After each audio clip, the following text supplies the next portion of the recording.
রাজধানীতে জমে উঠতে শুরু করেছে কোরবানির পশুর হাট। উত্তরার দিয়াবাড়ি থেকে গাবতলী সবখানেই বাড়ছে সরবরাহ আর ক্রেতার ভিড়। চাহিদা বেশি মাঝারি গরুর। এবারও দেশি গরুতে চাহিদা পূরণ হবে বলে জানিয়েছেন প্রাণী সম্পদ মন্ত্রী আমিনুর রশিদ। ভারতীয় গরু ঠেকাতে সীমান্তে নজরদারির কথাও জানান মন্ত্রী। অন্যদিকে হাট ঘিরে জাল টাকা ও ছিনতাই ঠেকাতে মাঠে সক্রিয় র্যাব, আর নগদ লেনদেন কমিয়ে ক্যাশলেস পেমেন্টে উৎসাহ দিচ্ছে সংস্থাটি। ইমন চৌধুরীর সহায়তায় আরও জানাচ্ছেন সুবর্ণা মেহজাবিন। কোরবানির ঈদ যত এগিয়ে আসছে ততই জমে উঠছে পশুর হাট। দেশের বিভিন্ন জেলা থেকে একের পর এক আসছে ট্রাক ভর্তি গরু। হাটে কেউ বাঁশ খুঁটি বসাচ্ছেন, কেউ আবার সামনের সারিতে জায়গা নিতে ব্যস্ত, কারণ চোখে পড়লেই বিক্রির সম্ভাবনাও বাড়ে।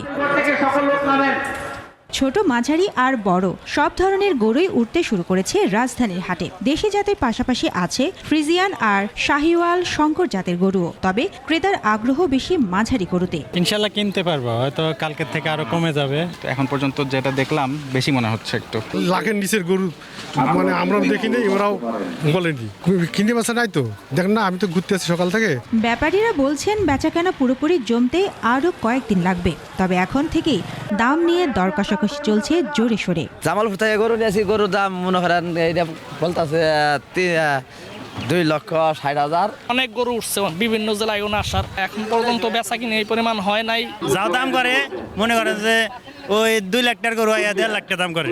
রোববার সকালে দিয়াবাড়ি হাট পরিদর্শনে আসেন প্রাণী সম্পদ মন্ত্রী। এ সময় দেশের খামারিদের সুরক্ষা দিতে ভারতীয় গরু ঠেকাতে নজরদারি বাড়ানোর কথা জানান মন্ত্রী। আরও জানান, হাটে জাল টাকা শনাক্তে ব্যাংকের বুথ আর মেশিন রাখা হয়েছে। ভারতীয় কোনো গরু বা অন্য দেশের কোনো গরু যেন না আসতে পারে। আসলে আমাদের গরুর দরকার নাই। জাল টাকার মেশিন বসানো হয়েছে। তারা ইচ্ছা করলে ব্যাপারীরা যখন গরু বিক্রি করবে সে জাল টাকা যাচাই করে, টাকা নেওয়ার আগে সে যাচাই করতে পারে। এদিকে গাবতলী পশুর হাটে এসে র্যাব মহাপরিচালক বলেন, পশুবাহী গাড়িকে নির্দিষ্ট হাটে যেতে বাধ্য করা হচ্ছে কিনা সেদিকেও নজর রাখা হচ্ছে।